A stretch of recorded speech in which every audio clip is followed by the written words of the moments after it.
नमस्कार। साथै प्रदेशको ताजा खबरको सङ्गालो प्रदेश समाचारमा यहाँलाई स्वागत छ। म दृष्टिवाणी थिताल। प्रदेश समाचार सुरु गरौँ अहिलेसम्मका मुख्य समाचारबाट। भारतबाट ओमिक्रोन संक्रमण भित्रन नदिन सीमा क्षेत्रमा उच्च सतर्कता। रूपन्देही र मुरुङका सीमा क्षेत्रमा हेल्थ डेस्क राखी परीक्षण सुरु। लमजुङको मर्स्याङदी गाउँपालिकामा शैक्षिक भ्रमण जाँदै गरेको जीप दुर्घटना। 3 जनाको मृत्यु, 9 जना घाइते, 2 जनाको अवस्था गम्भीर।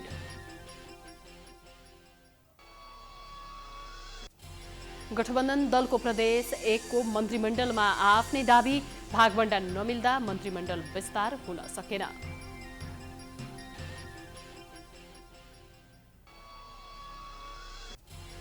र पश्चिम नवलपरासीमा व्यावसायिक रूपमा लगाएको केरा खेतीमा रोगको प्रकोप।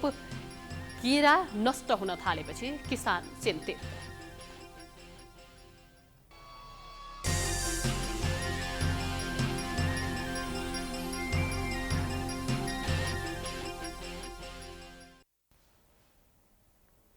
आजको प्रदेश समाचार सुरु गरौँ। नयाँ भेरिएन्ट ओमिक्रोन संक्रमण भित्रन नदिन नाकामा उच्च सतर्कता अपनाइएको सम्बन्धी समाचारबाट।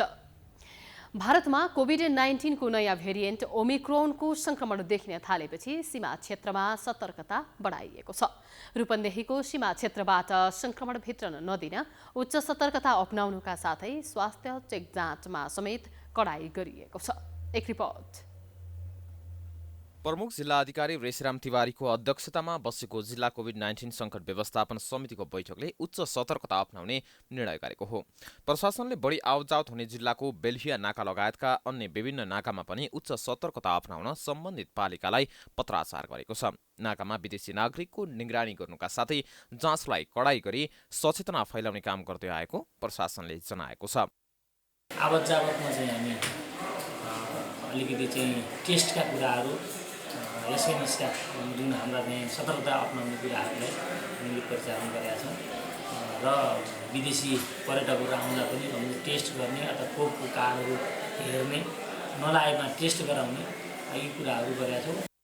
बेल्हिया नाकाबाट भारत लगायत अस्ट्रेलिया, चीन लगायतका मुलुकबाट पर्यटक नेपाल भित्रिने गर्छन्। सिद्धार्थनगर नगरपालिका स्वास्थ्य शाखाले नाकामा नेपाल प्रवेश गर्ने भारतीय नागरिकसँग अनिवार्य रूपमा 72 घण्टाभित्रको PCR रिपोर्ट माग्ने गरेको बताएको छ।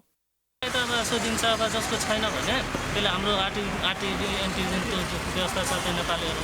अब इन्डियनसँग त्यो कम्पलसरी आरटिपिसिआर नै चाहिन्छ 72 घण्टाभित्रको।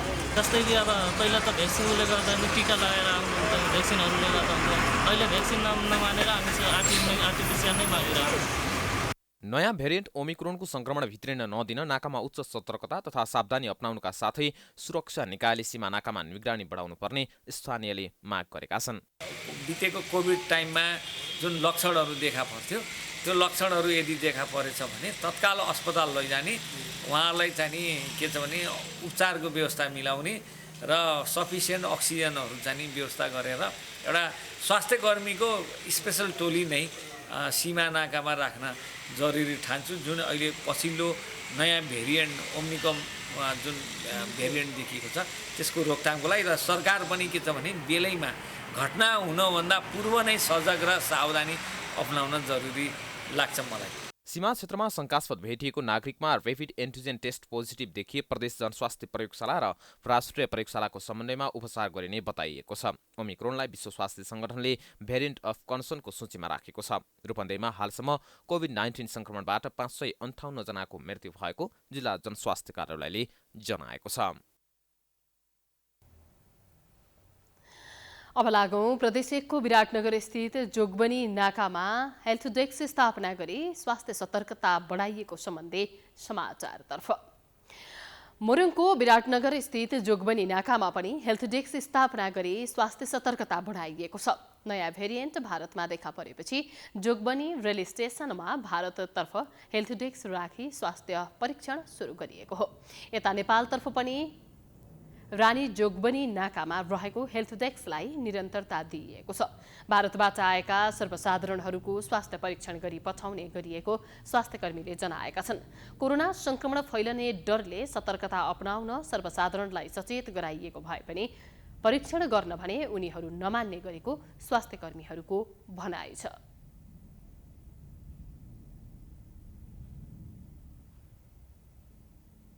कडाई रूपमा नै लगाइरहेको अवस्था हो र मास्कदेखि डिस्टेन्स चाहिँ मेन्टेन गर्न हामीले भनिरहेको छौँ। ओभियसली भन्दा पनि केही चाहिँ चेन्ज भएको छ, तर अझै पनि कडा गर्नुपर्ने आवश्यकता चाहिँ हेरिरहेको छ। अझै त मानिरहेको अवस्थै होइन। एउटा मान्छेहरूको कन्सेप्ट के छ भने भ्याक्सिन लगायो भने 100% सुरक्षित हुँ भनेर कन्सेप्ट छ। त्यसकारण उहाँहरूलाई थाहा छैन कि कुनै पनि भ्याक्सिन लगाउँदाखेरि 100% चाहिँ बचाउँदैन कि, तर केही हदसम्म बचाइरहेको अवस्था हो।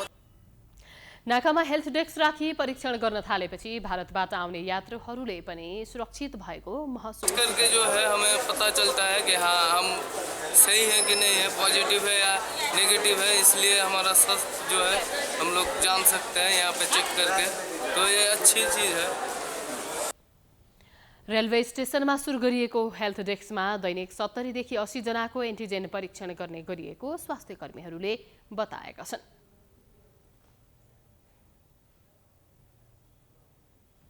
अबको पालोमा गण्डकी प्रदेशको लमजुङमा जीप दुर्घटना हुँदा 3 जनाको मृत्यु भएको सम्बन्धी समाचार रहेको छ। लमजुङको मर्स्याङदी गाउँपालिका स्थित एक खोलामा जीप दुर्घटना हुँदा 3 जनाको मृत्यु भएको छ। गणेश माध्यमिक विद्यालयबाट विद्यार्थी लिएर शैक्षिक भ्रमण जाँदै गरेको G1J 6317 नम्बरको जीप दुर्घटनाग्रस्त भएको हो। दुर्घटनामा 9 जना घाइते भएका छन्। मृत्यु हुनेमा शिक्षक 36 वर्षीय कमल थापा, कक्षा 7 मा अध्ययनरत 13 वर्षीय प्रनिशा गुरुङ र कक्षा 6 मा अध्ययनरत 12 वर्षीय गणेश भण्डारी रहेका छन्। गणेश माविका शिक्षक विद्यार्थी पीस हिल भन्ने ठाउँतिर शैक्षिक भ्रमणका लागि जाँदै गरेका थिए। शिक्षक विद्यार्थी मिलेर 3 वटा जीपमा पीस हिल भन्ने ठाउँमा शैक्षिक भ्रमणका लागि जाँदै गरेको बताइएको छ। त्यसमध्ये एउटा जीप दुर्घटनाग्रस्त हुँदा 2 जना विद्यार्थी र 1 शिक्षकको मृत्यु भएको प्रहरीले जनाएको छ।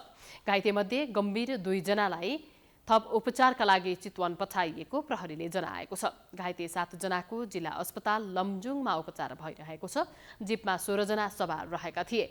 मर्स्याङदी गाउँपालिका 8 को खुदी सिम्पानीबाट भुस्मेतर्फ जाँदै गरेको जीप दुर्घटनाग्रस्त भएको हो।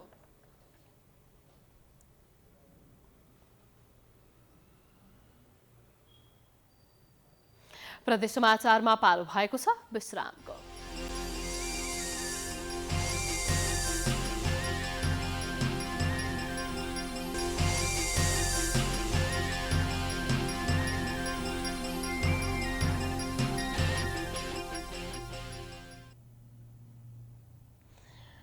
प्रदेश समाचारमा स्वागत छ। अब लागौं गठबन्धन दलको आफ्नै दाबीका कारण प्रदेश 1 मा सरकार विस्तार हुन नसकेको सम्बन्धी समाचारतर्फ। भागवण्डा नमिल्दा प्रदेश 1 का मुख्यमन्त्री राजेन्द्र कुमार राईले मन्त्रीमण्डल विस्तार गर्न सकेका छैनन्। शपथ लिएको महिना दिन पुग्दा पनि राई नेतृत्व सरकार 5 सदस्यीय मन्त्रीमण्डलमा सीमित रहेको छ। मङ्सिर 1 मा बसेको प्रदेश सभाको बैठकबाट विश्वासको मत पाएको दिनमा बढी 2 साताभित्रमा मन्त्री परिषद विस्तार गर्ने उनले बताएका थिए।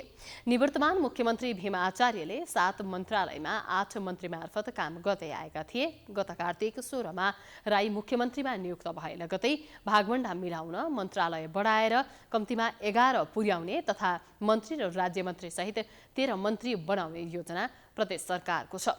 प्रदेश 1 सरकारले मन्त्रालय टुक्राउने तयारी सहित आर्थिक मामिला तथा योजना मन्त्री इन्द्रबहादुर आङबोको संयोजकत्वमा कार्यदल समेत गठन गरेको छ।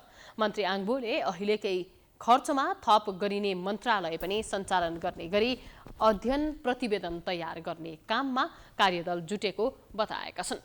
सरकारलाई आर्थिक व्यवहार नहुने गरी काम गर्न अनावश्यक कार्यालय गाप्ने योजना भएको मन्त्री आङबोले बताएका छन्। 5 दलीय गठबन्धनभित्रको सबैभन्दा ठूलो दल नेपाली काङ्ग्रेसले 3 मन्त्रालयमा दाबी गरेको छ। उसले अहिले 2 मन्त्रालय पाइसकेको छ। त्यसैगरी हाल 1 मन्त्रालय मात्र पाएको दोस्रो ठूलो दल माओवादीले पनि थप 3 मन्त्रालयमै दाबी गर्दै आएको छ। सरकारको नेतृत्व गरेको नेकपा यसले 2 मन्त्रालय पाउनुपर्ने माग अघि सारेको छ।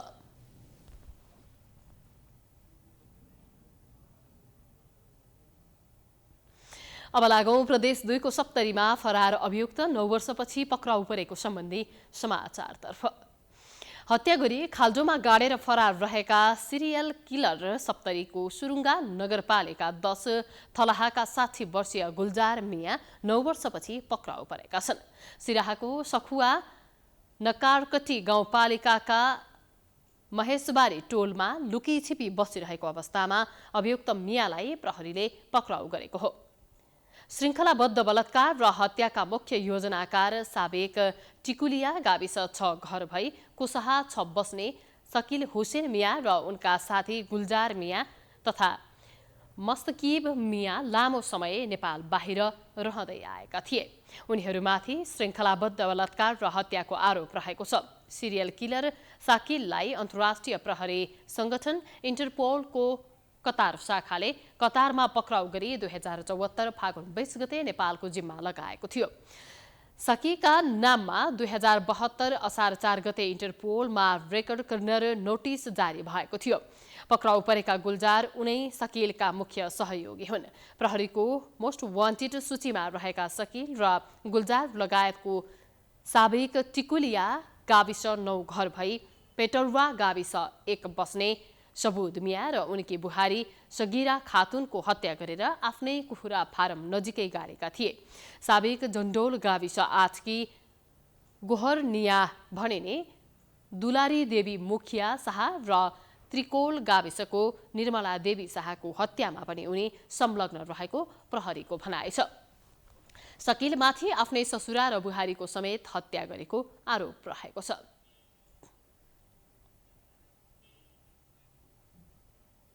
प्रदेश समाचारमा पुनः पालो भएको छ विश्रामको।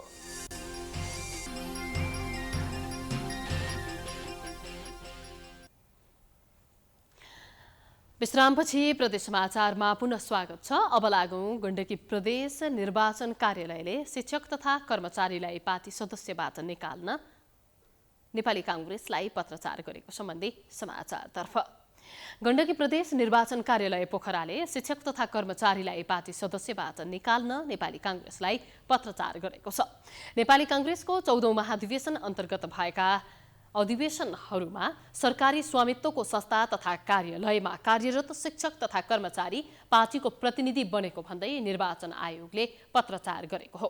निर्वाचन कार्यालयले राजनैतिक दल सम्बन्धी ऐन 2073लाई उद्धृत गर्दै सरकारी स्वामित्वका शिक्षक कर्मचारी दलको कर्मचारी बन्न नपाउने उल्लेख गरिएको भए तापनि शिक्षक र कर्मचारी काङ्ग्रेस महाधिवेशनको क्षेत्र प्रदेश र संघीय प्रतिनिधि बनेको भन्दै पार्टी सदस्यता खारेज गर्न पत्र पठाएको छ। प्राध्यापक शिक्षक कर्मचारी नेपाली काङ्ग्रेस अधिवेशन मार्फत प्रतिनिधि चयन भएको भन्दै उजुरी कार्यालयमा परेको समेत निर्वाचन कार्यालयले जनाएको छ। राजनैतिक दल सम्बन्धी ऐनमा कुनै पनि दलको सदस्य बन्न नेपाल सरकार, प्रदेश सरकार वा स्थानीय तहको स्वामित्व वा नियन्त्रणमा रहेको स्वशासित संस्थाको बहालवाला प्राध्यापक शिक्षक वा कर्मचारीको पदमा बहाल नरहेको हुनुपर्ने प्रावधान रहेको छ। हामी प्रदेश समाचारको अन्त्यमा आइपुगेका छौं। अब पश्चिम नवलपरासीका किसानले लगाएको केरा खेतीमा रोग लागेपछि किसान मारमा परेको सम्बन्धी समाचार रहेको छ। पश्चिम नवलपरासीमा व्यावसायिक रूपमा लगाइएको केरा खेतीमा रोग लागेपछि केरा कृषक मारमा परेका छन्। केराको पकेट क्षेत्रका रूपमा रहेको प्रतापपुर र सुस्ताका कृषकले लगाएको केरा खेतीमा सिङ्गटाका नामक रोग देखिएपछि कृषकहरू चिन्तित भएका हुन्। एक रिपोर्ट। पश्चिम नवलपरासीका किसानले व्यावसायिक रूपमा लगाएको केरा खेतीमा रोग लागेपछि कृषकहरू समस्यामा परेका छन्। रोगका कारण केरा नष्ट हुन थालेपछि किसान चिन्तित भएका हुन्। रोगका कारण केरा कृषकहरू मारमा परेको भन्दै सरकारले केराको बिमा गर्नुका साथै क्षतिपूर्ति दिनुपर्ने केरा उत्पादक सङ्घले माग गरेको छ। अहिलेको नेपाल सरकारसँग जुन यो रोग आएको छ, रोगबाट भएको पनि यदि जुन नोक्सान छ त्यसको पनि क्षतिपूर्तिको व्यवस्था होस्, बाढीबाट पनि यदि प्रभावित भएको छ भने त्यसको पनि क्षतिपूर्तिको व्यवस्था होस् र बिमा नीति सुधार गरेर बिमा गर्ने प्रावधान तुरन्त लागू गर्नु पर्यो भनेर म अनुरोध गर्न चाहन्छु। रोगका कारण केराको पात डढेको जस्तो देखिने, बिस्तारै अन्य पातहरूमा सर्दै जाने, तयार भएको केरालाई क्षति गर्ने लक्षण देखिने गरेको छ। कृषि अनुसन्धान केन्द्रले नमुना सङ्कलन गरी परीक्षणका लागि पठाएपछि सिङ्गाटाका रोग भएको पुष्टि भएको हो। कृषि ज्ञान केन्द्र नवलपरासी, प्रधानमन्त्री कृषि आधुनिकीकरण परियोजना, कृषि विकास निर्देशनालय बुटवल र केरा उत्पादक सङ्घले संयुक्त रूपमा रोग नियन्त्रणका लागि कार्यक्रम बनाएर अगाडि बढेका छन्। कृषि ज्ञान केन्द्र नवलपरासी, प्रधानमन्त्री कृषि आधुनिकीकरण परियोजना र कृषि विकास निर्देशनालय बुटवल र केरा उत्पादक सङ्घको तर्फबाट संयुक्त कार्यक्रम बनाएर यो रोगको व्यवस्थापनको लागि हामी लागि परेका छौँ। समयमा उखुको भुक्तानी नपाएर विकल्पमा केरा खेती गर्दै आएका किसानहरू रोगका कारण समस्यामा परेका छन्। कृषकहरूको व्यावसायिक पेसा जोगाई किसानलाई कृषि पेसामा प्रोत्साहन गर्न सरकारले केरा बिमा तथा क्षतिपूर्तिको व्यवस्था गर्न जरुरी छ। पश्चिम नवलपरासीबाट रमेश कुमार भुसालको रिपोर्ट। हामी प्रदेश समाचारको अन्त्यमा आइपुगेका छौं। जाँदा जाँदै मुख्य समाचार पुनः एकपटक। भारतबाट ओमिक्रोन संक्रमण भित्रन नदिन सीमा क्षेत्रमा उच्च सतर्कता। रूपन्देही र मोरङका सीमा क्षेत्रमा हेल्थ डेस्क राखी परीक्षण सुरु।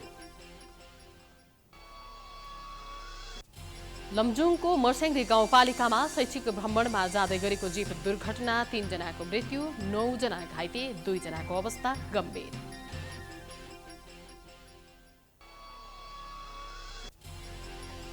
गठबन्धन दलको प्रदेश 1 को मन्त्रीमण्डलमा आफ्नै दाबी, भागभण्डा नमिल्दा मन्त्रीमण्डल विस्तार हुन सकेन।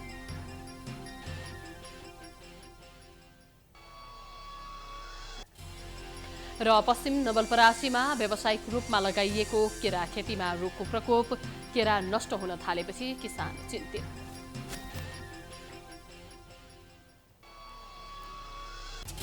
प्रदेश समाचार अहिलेलाई सकियो। प्राइम टाइम्स टेलिभिजन हेर्दै गर्नुहोला। नमस्कार।